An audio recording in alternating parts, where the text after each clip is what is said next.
2022년 11월 16일 오후 1시 50분입니다. 네. 아산 관련 구술자료 수집 사업, 아산증류가 나 그리고 현대그룹 성장사에 관한 주제로 오늘은 김응성정 현대중호 엔진사업본부 전무님을 모시고 인터뷰를 진행하도록 하겠습니다. 이 구술과 정리의 편을 위해서 이제 구술자, 저는 면담자, 예. 아산증류가 창업자 이런 용어를 좀 정리하도록 하겠습니다. 예, 알겠습니다. 우리 구술자 유년 시절을 좀 여쭤보겠는데요. 예. 이 생년월일과 고향을 좀 구체적으로 말씀해 주십시오. 52년 11월 9일생이고요. 예. 본적상으로는 옥천군 군북면 지홀이고요. 실제 유년 시절부터 있던 건 대전입니다. 대전. 아, 태어나기 옥천 태어났지만 쌀이 그러니까 어머니가 옥천에 계시기 때문에 애 낳으러 갔던 거죠. 그 당시로는. 쭉 자란 건 대전에서. 예. 그러면 우리 구술자의 형제. 제가 이남 3녀 중에 남자가 장남이고 위로는 누님이 계시고 그렇습니다. 예. 그럼 어릴 때 좀 가정 형편은 좀 어땠습니까? 그게 거의 똑같다고는 보는데 그게 가난하다고 이렇게 생각은 못 해봤어요. 근데 실제로는 가난했는데 먹는 것도 보면 새끼를 다 먹는 그런 것보다는 고구마도 떼오기도 하고 그랬던 것 같은데 남들이 그 주변 동네 사람들이 다 그러니까 그런 걸로 생각을 했죠. 그럼 되게 힘들어 학교 못 가고 그런 건 없었어요? 그런 건 없었습니다. 예. 그럼 학창 시절 그럼 이 대전에서 거의 초중고를 다 나왔어요? 예. 혹시 학창 시절에 좀 기억에 남는 한 가지를 고른다 그러면 어떤 것이 있겠습니까? 글쎄 중학교를 대전 중학교라는 데를 갔는데 이게 그러니까 좋은 학교라는 걸 잘 몰랐어요. 그러고 보니까 이제 부자 동네에서 자란 애들하고 차이에서 나는 저런 걸 못 먹어봤는데 저런 걸 먹는다든지 하는 경우도 있었고 또 중학교 2학년 때 내가 공부는 조금 했던 것 같아요. 그래서 그 당시 기억에 남는 거는 뒷친구한테 시험 볼 때 조금 이렇게 알려주고 극장을 영화 구경을 시켜준다고 그랬나요? 한번 그때 그 기억이 납니다. 그때 007을 봤던 거 그런 것 같은데. 그래서 이제 대학은 서울로 오게 됐는데. 서울 공대에 나왔고요. 예. 그러면 이 대학 졸업하고 첫 직장 어디였습니까? 여기입니다. 첫 직장이에요. 예. 그러면 그때 이게 첫 직장 어떤 공채였습니까? 그때가 이제 78년도인데요. 그러니까 선택을 아무데나 그 당시 이제 한참 대졸 사원들 뽑을 때인데 삼성, 대우, 현대 할 것 없이 전부 다 오라고라는 그 당시는 그랬었습니다. 대학교 좋고 나쁨에 떠나서 그래서 그때 현대를 선택을 했었죠 저는. 근데 현대 중공업입니까 건설입니까? 현대 중공업이 중공업으로. 그 중공업을 이제 선택하게 된 동기는 제 전공이 이제 금속인데 엔진 선박 엔진 사업부가 이제 태동을 한다고 그랬거든요. 그래서 내가 전공한 것에 그래도 부합하는 곳이 거기겠구나 해서 조선사업부가 아니라 엔진사업부라는 쪽을 선택을 했는데 또 발탁이 됐어요, 거기로. 그럼 그때는 시험 같은 건 쳤을 거 아닌가요? 시험 없고 면접만 했습니다. 면접만? 네, 어떻게 하겠냐, 그런 정도는. 면접만.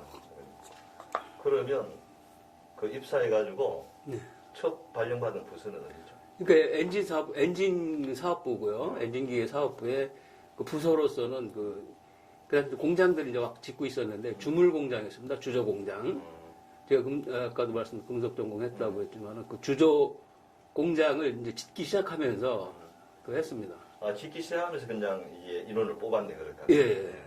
근데 엔진 사업부 전체가 주조 공장, 기계 가공 공장, 엔진 조립 공장 할 것 없이 다 그 당시에 이제 77년도부터 졌다고 그러더라고요. 그래갖고 이제 사원들을 이제 그쪽으로 모으기 시작했고, 이제 경력 사원이라 해도 조선사업부 내에서 금속 전공이나 이렇게 했던 사람들 또는 기계 가공 전공한 사람들을 조선사업부에서 이렇게 스카우트도 했고, 또 그 다음에 이제 경력자들도 좀 꽤 있었습니다. 바깥 사회에서 다른 회사에서 전공하던 사람들이 왔고 그래서 인원 구성 자체가 그래 했지만은 전체는 다 새로운 시작이라고 이제 생각을 했던 그런 것 같아요.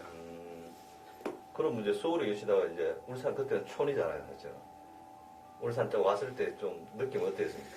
글쎄 처음에 그 이제 1월 4일 날 그 중공업 정문에 그 우리 부사장이라는 분이 그 픽업에 여기들 타 해가지고 이제 탔을 때가 이제 참 썰렁했죠. 그 픽업 뒤에 그 정문에서 엔진 사업부까지는 한 2.5km 정도 되나 그렇습니다.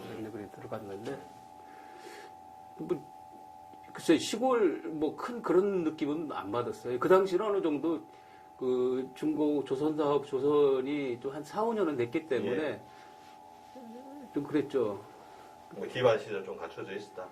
그런 건 아닙니다. 기반시는 그 전화 같은 거 할 때 꼭 우체국 그 회사 앞에 보면은 거기 가서 줄 서갖고 이제 시에 전화하고 그랬을 때인데 근데 그 상황 자체를 갖다 그 당시에 무지 불편하다라는 느낌은 못 느꼈던 것 같아요. 그런 상황에서. 그러니까 뭐 새롭게 시작하는 그런 기분 때문에 그랬는지는 모르지만은 좀 그랬던 것 같습니다. 그럼 어떻든 그 이제 주 생활 근무에 떠나가지고 울산 왔을 때는 뭐 숙소라든가 이것도 좀 숙소는 이제 회사에서 제공을 했죠. 제공을 했고. 예, 이제 그 당시는 12숙소라고 했는데 그것도 한 3, 4년 된 숙소였습니다. 그 대졸 사원들은 그 2인 1실 해가지고 꼭 뭐 오히려 그 대학교 기숙사 정도 수준급은 된 걸로 봤으니까 뭐 그렇게 크게 불편함은 없었습니다. 그럼 그때 이제 엔진 사업부가 생기면서 이제 엔진에 대한 어떤 그런 뭐 여러 가지 계획을 세울 텐데 그 당시 그럼 그 주로 엔진들을 어디서 가져왔습니까? 그 자체 개발하기 전까지는. 그 미쓰비시나 또는 뭐 미쯔이 이게 원래 오리지널 엔진 설계사가 그 BMW라고요. 그 덴마크에 BMW사가 있고 그 원래 그 라이센서사에서는 엔진 안 만들었고 그다음에 이제 일본의 뭐 미쯔이 중공업, 수미토모 중공업 또는 뭐 미쓰비시 중공업에서 BMW라는 거하고 수일자라는 거하고 두 엔진이 그 양대 대형 엔진이었었거든요. 그래서 일본에서 주로 사왔던 걸로 알고 있습니다. 아, 일본에 주로 그 당시에는? 그 엔진 사업부 이제 시작하면서 그 CKD죠. 부품 들어와서 이제 그 78년도부터 조립 생산을 했죠. 조립 시운전까지를 했죠. 이 CKD라는 말이 무슨 말이죠? 컴플리트 녹다운 해가지고. 그럼 부산 계속 엔진 사업 본부에 계셨습니까? 예. 다른 데 이동은 하지 않고. 그 사업부 자체가 이제 엔진 공업 주식회사로 잠깐 독립을 했다가 다시 또 이제 뭐 노사분기 이후에 이제 사업부로 저기 되는데 근데 엔진 기계 사업부 자체가 그 거의 대형 회사니까요. 가장 매출 많이 했을 때는 한 10조 가까이 했으니까요. 엔진에서? 엔진만 가지고도. 그렇기 때문에 이제 부설은 이제 소재 공장, 주물 공장이라는 주조 공장에서 처음 시작을 했지만은 또 중간에 이제 81년도인가부터 또 프로펠러, 이제 배에 들어가는 프로펠러요. 그 상당히 큰 건데 그 프로펠러 공장을 또 신설 공장을 짓게 되는데 그때 이제 그쪽으로 가서 공장 짓고 그 프로펠러 공장에서 그 초대 그 부사장을 하고 뭐 그랬습니다.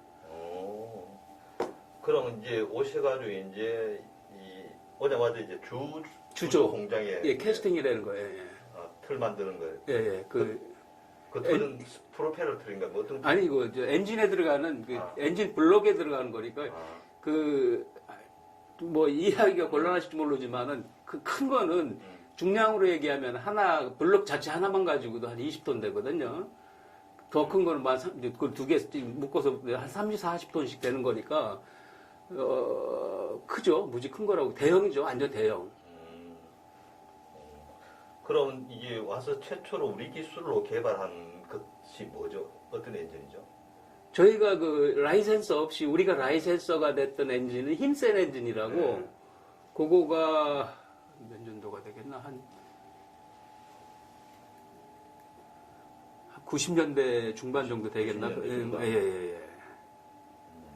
그리고 그게 이제 이 대형 엔진이라고 하는 거는 이제 투스트로크 엔진 기동이 이제 이렇게 그 투스트로크 이행정 엔진이 있고 그다음에 이제 우리가 개발했다는 거는 사행정으로 이제 중형 엔진이라고 그러는데 선박에서 추진을 하기 위한 엔진이 아니고 선박 내에 전기가 필요하지 않습니까? 그 발전을 하기 위한 엔진을 그 중형 엔진이 그 포스트록 엔진이라고 하는데 그거를 저희가 이제 힘센이라는 모델명을 가지고 독자 엔진이 개발된 거죠. 그런데 그러면 뭐 78년도부터 준비했다 그러면 한 20년 만에 이제 독자 엔진을 개발한 거잖아요. 예, 그렇죠. 그럼 그 전에는 계속 미쓰비시에서 가져왔어요, 엔진은? 아니 가져온 게 아니라 그 도면만 이제 우리 처음에는 78년도에 CKD라는 쪽으로 해서 부품들을 전량 해서 조립을 해서 이렇게 배에 탑재를 했다면은 한 80년도부터는 79년도에 이제 자체 생산, 그러니까 엔진 이제 주물이 나오고 또 뭐 크랑크샤프트 이런 거 가공을 하게 되고 뭐 이렇게 해서 상당 부분은 국산화율이 그때는 한 60, 70% 된다면은 그 점점 가서 그 궁극적으로는 한 8%까지 이 국산화가 되는 거죠. 뭐 그 일부 안 되는 거는 뭐 그 전장품이라든지 뭐 특별한 그 우리가 경쟁력을 갖기 어려운 그런 부품들만 뭐 일본에서도 들어올 수 있고 저쪽 뭐 유럽 지역에서도 들어올 수 있고요. 부품 자체만. 그러나 컴플리트 엔진에 대해서는 이제 저희가 다 생산한 거고 또 점유율 자체도 엄청나게 이게 많았었어요. 우리가 처음에 시작했을 때는 뭐 중공업에 쓰는 엔진만 우리가 생산을 했겠지만은 그때도 국내에도 뭐 이제 뭐 삼성 대우에도 나가게 되고 이제 또 전체 수출했을 때 최고 한 50몇 %까지 아마 그 점유율을 가졌었어요. 저희가 엔진 자체가. 그러면 그 이제 힘센 엔진도 개발하고 했으니까 그 당시 이제 구스사가 계실 때 우리 선박 엔진 기술은 뭐 세계 수준과 비해서 어느 정도였습니까? 최고 1등급이죠. 최고죠. 예. 최고. 그 최고를 점 찍었어요, 저희가.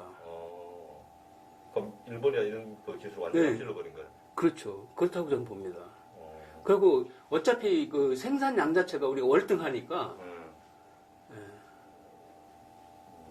그게 이제 90 중반부터 이제 우리 국산화뿐만 아니고 예. 뭐 수출했습니까? 엔진을? 수출도 하는 거죠. 이제 뭐 중국에도 엔진 나가게 되고 뭐 그렇게 되는 거니까요. 그거 뭐 일본에도 갔습니다. 우리 엔진이 일본에도. 예, 그 일본에서도 자기네들도 결국은 이제 경쟁력 부분이 생기면은 우리 엔진이 더 싸다고 그러면 우리 엔진을 쓰는 거죠. 그런 상황까지 왔었어요. 그렇다 그러면 이제 기록을 보니까 99년도에 이제 선박 건조량에서 세계 1위로 이제 올랐었죠. 예. 그 당시 우리 조선 그때는 현장에 있었을 거 아닌가요? 예. 국내 조선업 현황은 좀 어땠습니까? 그때가 아마 우리뿐만이 아니고 대우, 그다음에 삼성, 그다음 뭐 저기 뭐야 어디 그 STX라는 곳까지. 그러니까 그 당시 그래갖고 이제 배 공법 자체가 뭐 플로팅 공법이네 뭐 여러 가지가 이제 그 다른 그 조선 쪽이라 잘 모르지만 한 도크 내에서 그 짓고 또 띄우고 짓고 띄우고 뭐 이렇게 해서 하는 거 그 포트폴리오를 구성해 갖고 해서 아마 그런 게 이제 그래서 이렇게 개발이 됐을 거라고 봐요. 그렇게도 됐고 또 크레인도 그 450톤 골리아스 크레인이었던 것이 이제 커서 1300톤까지가 되는 게 되거든요. 그렇게 큰다는 얘기는 브록 자체가 이제 대형화된다는 얘기거든요. 근데 그 450톤 할 때는 450톤 이하만 이렇게 그 어떻게 뭐랄까 조립을 할 수 있기 때문에 부품이 작을 수가 있는데 1300톤이라고 하는 거는 이제 그 3배 아니겠습니까? 3배까지를 바깥에서 주변에서 해서 이렇게 집어넣을 수 있다. 그러니까 도크 회전율 자체를 엄청 높여주는 거죠. 그래서 그 아마 99년 뭐 2000년도 이때 해가지고 가장 이 생산성이랄까 이런 부분들이 월등하게 뛰는 그런 상황이 됐을 겁니다. 근데 우리가 지금 일반인은 이게 엔진의 크기를 잘 가늠이 안 되잖아요. 예. 근데 아파트 층수를 비교한다 그러면 아파트 층수로 얘기하면 한 제일 큰 거는 한 7, 8층 될 겁니다. 7, 8층짜리 한동. 그렇게까지는 표현하기가 좀 뭐라는가. 한 5층 이쪽 한 수로 보면은 한 4가구가 한 줄, 4가구 줄로 서 있는 한 5, 6층 정도. 5, 6층 정도.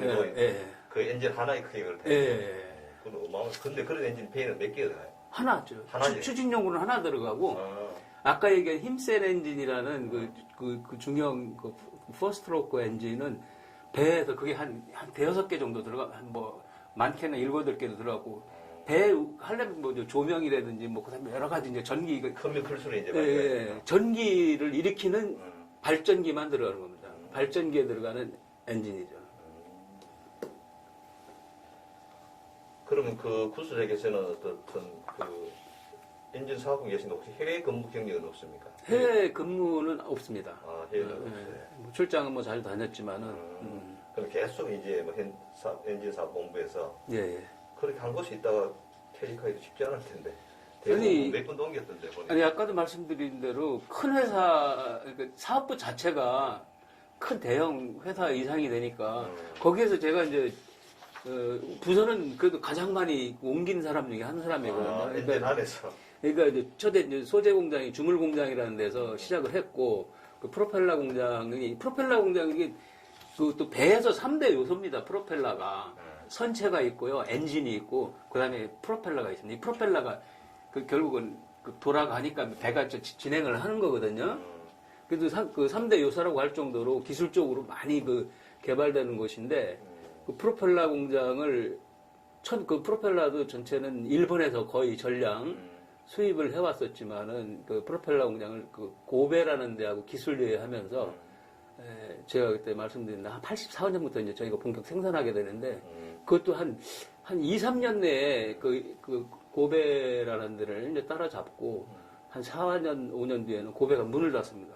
그 자기네들 더 이상 물량 공급할 수도 없고 그다음에 경쟁력 자체가 저기 하기 때문에 그럼 또 영국의 그 스톤 망가니즈라고 또 유명한 그 프로펠러 메이커가 있는데 그 회사도 결국은 그 당시 그 친구들이 와서 니네 때문에 우리는 망한다 이래 할 정도였었어요. 그래갖고 한 5년 길게 보면 한 7년 내에 프로펠러라는 사업 자체를 그 재패를 했다고 볼 수 있죠.